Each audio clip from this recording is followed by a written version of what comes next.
ನನ್ನ ಮೇಲೆ ಒಂದಲ್ಲ 10 ಕೇಸ್ ಹಾಕಿದರೂ ನಾನು ಪಕ್ಷ ಸಂಘಟಿಸುವ ಕೆಲಸ ಮಾಡುವೆ ಎಂದು ಜೆಡಿಎಸ್ ವರಿಷ್ಠ ಶಾಸಕ ಎಚ್.ಡಿ. ರೇವಣ್ಣ ಹೇಳಿದರು. ಸಕಲೇಶಪುರ ಪಟ್ಟಣದ ಲಯನ್ಸ್ ಸಭಾಂಗಣದಲ್ಲಿ ಪಕ್ಷದ ಸದಸ್ಯತ್ವ ಅಭಿಯಾನ ಕಾರ್ಯಕ್ರಮದಲ್ಲಿ ಮಾತನಾಡಿದ ಅವರು, ಆಡಳಿತ ಪಕ್ಷ ಕಾಂಗ್ರೆಸ್ ತನ್ನ ಅಧಿಕಾರ ದುರುಪಯೋಗ ಮಾಡಿಕೊಂಡು ನಮ್ಮ ಕುಟುಂಬ ಹಾಗೂ ಪಕ್ಷವನ್ನ ತುಳಿಯಲು ಪ್ರಯತ್ನಿಸುತ್ತಿದೆ. ಆದರೆ ನಮ್ಮ ಪಕ್ಷದ ಕಾರ್ಯಕರ್ತರಿಗೆ ಇದನ್ನೆಲ್ಲ ಎದುರಿಸುವ ಶಕ್ತಿ ಇದೆ. ದೇವೇಗೌಡರು ಅಧಿಕಾರ ಇಲ್ಲದಿದ್ದರೂ ಎದೆಗುಂದದೆ ಈ ಪಕ್ಷವನ್ನ ಕಟ್ಟಿಬೆಳೆಸಿದ್ದಾರೆ. ಜೆಡಿಎಸ್ ಪಕ್ಷ ಮಾತ್ರ ರೈತರು ಹಾಗೂ ಎಲ್ಲಾ ಧರ್ಮ ಜನಾಂಗದವರಿಗೂ ಸಾಮಾಜಿಕ ನ್ಯಾಯ ಒದಗಿಸುವ ಸಾಮರ್ಥ್ಯ ಇರುವುದು. ಯಾರೊಂದಿಗೂ ಮೈತ್ರಿಯಾದರೂ ತನ್ನ ಜಾತ್ಯತೀತ ನಿಲುವಿನಲ್ಲಿ ಬದಲಾವಣೆ ಮಾಡಿಕೊಂಡಿಲ್ಲ.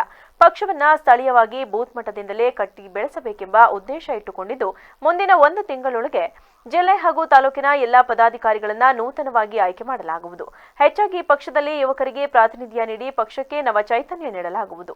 ಕಾಂಗ್ರೆಸ್ ಪಕ್ಷದ ಆಡಳಿತದಲ್ಲಿ ಎಲ್ಲಾ ಇಲಾಖೆಗಳಲ್ಲಿ ಭ್ರಷ್ಟಾಚಾರ ತಾಂಡವ ಮಾಡುತ್ತಿದೆ.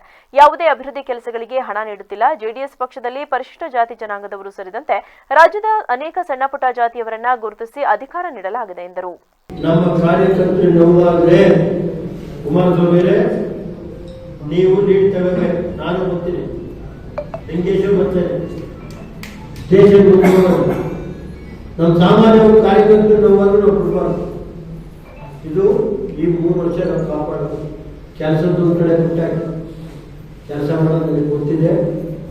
ಈ ಸಕ್ಲೇಶ್ವರನ ಯಾವ ರೀತಿ ಕೆಲಸ ಏನು ಮಾಡಬೇಕು, ಇವತ್ತು ಬೇಕಾದ್ರೆ ಸಕ್ಲೇಶ್ವರದಲ್ಲಿ ನಾವು ರಸ್ತೆ ಮಾಡಿದ್ವಿ ಸ್ವಾಮಿ, ಎಲ್ಲಿ ಬೇಕಾದ್ರೆ ಹೆಲಿಕಾಪ್ಟರ್ ಕಳಿಸ್ಬೋದು.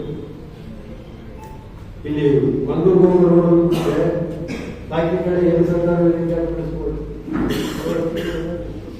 ಆಂದೋಳಿ ನಡೆಸ್ಬೋದು, ಕಡಕೋಳ ನಡೆಸ್ಬೋದು, ಎತ್ತೂರು ನಡೆಸ್ಬೋದು.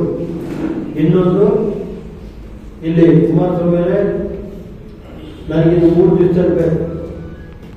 ದೇವೇಗೌಡ ಕೈಕಾಲು ಕೆಟ್ಟ ಯಾರಿಲ್ಲ. ಯಾವ ಸಮುದಾಯ ಬರೋಬ್ಬರ 2 ಲಕ್ಷ 3 ಲಕ್ಷ ಎಸ್ಸಿ ಇರ್ಬೋದು, ಜನರಲ್ ಇರ್ಬೋದು, ಅದನ್ನು ಕಟ್ಟಿ ಮಾಡಿ. ಮಾಜಿ ಶಾಸಕ ಎಚ್.ಕೆ. ಕುಮಾರಸ್ವಾಮಿ ಮಾತನಾಡಿ, ನನ್ನ ಅಧಿಕಾರಾವಧಿಯಲ್ಲಿ ಕ್ಷೇತ್ರದಲ್ಲಿ ಸಾಕಷ್ಟು ಅಭಿವೃದ್ಧಿ ಕೆಲಸವನ್ನ ಮಾಡಿದರು ನಾಯಕರು. ಕಾರ್ಯಕರ್ತರು ಅದನ್ನ ಜನರಿಗೆ ತಲುಪಿಸುವಲ್ಲಿ ವಿಫಲವಾಗಿದ್ದರಿಂದ ನಾನು ಕಳೆದ ಚುನಾವಣೆಯಲ್ಲಿ ಸೋಲುವಂತಾಯಿತು. ಕಾರ್ಯಕರ್ತರನ್ನ ತಳಮಟ್ಟದಿಂದಲೇ ಗುರುತಿಸಿ ಬೆಳೆಸುವ ಕೆಲಸ ನಮ್ಮ ಪಕ್ಷದಲ್ಲಿ ಮಾಡಲಾಗುವುದು. ಹಿಂದಿನ ಚುನಾವಣೆಯಲ್ಲಿ ಕೆಲ ತಪ್ಪುಗಳಾಗಿದ್ದು ಅದನ್ನ ಸರಿಪಡಿಸಿಕೊಂಡು ಕ್ಷೇತ್ರದಲ್ಲಿ ಪಕ್ಷವನ್ನ ಗಟ್ಟಿ ಮಾಡುವ ಕೆಲಸ ಮಾಡಲಾಗುವುದು ಎಂದರು.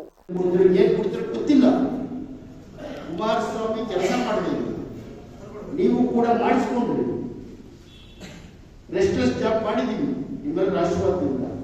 ಅದು ಎಲ್ಲೋ ಒಂದು ಕಡೆ ನಾವು ಕೈ ತಪ್ಪಿದ್ವಿ. ಅದಕ್ಕೆ ಕಾರಣ ಬಹುಶಃ ಗೊತ್ತಿರೋದನ್ನ ನಮ್ಮ ನಾಯಕರಿಗೆಲ್ಲ ಟೀಕೆ ಮುಂದೆ ಹೇಳ್ತಿರ್ತಾರೆ. ಎಲ್ಲ ಕೊಟ್ಟು ನೀವು ಪಕ್ಷ ಸಂಘಟನೆ ಕಡೆ ಗಮನ ಕೊಡಲಿಲ್ಲ, ಪದಾಧಿಕಾರಿಗಳಿಲ್ಲ, ಸದಸ್ಯತ್ವ ಮಾಡಲಿಲ್ಲ, ಹಾಗೆ ಇರ್ತೀವಿ. ಅದರ ಮೂಲವಾಗಿಯೇ ಇವತ್ತು ನಾವು ಪ್ರತಿ ವರ್ಷ ಮಾಡಿರ್ತಕ್ಕಂಥ ಕಾರ್ಯಕ್ರಮ ಹೊಸದಲ್ಲ ಇದು. ಅದಕ್ಕಾಗಿ ಇವತ್ತು ನಾವು ಪಕ್ಷದ ಪುಸ್ತಕಗಳನ್ನು ಕೂಡ ಮೊನ್ನೆ ರೇವಣ್ಣ ತಂದಿದ್ದಾರೆ.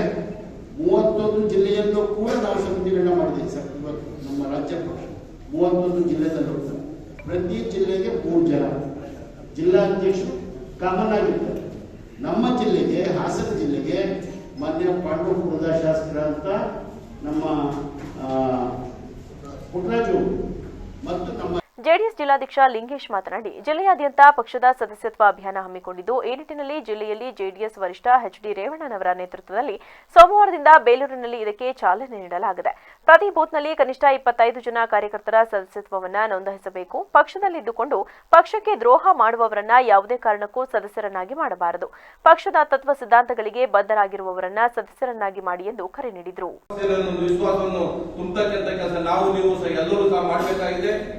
ಇದು ಕೇವಲ ಲಿಂಗಾಯತರ, ಕೇವಲ ಒಕ್ಕಲಿಗರ, ಕೇವಲ ಯಾವುದೇ ಜಾತಿಯ ಪಕ್ಷ ಅಲ್ಲ.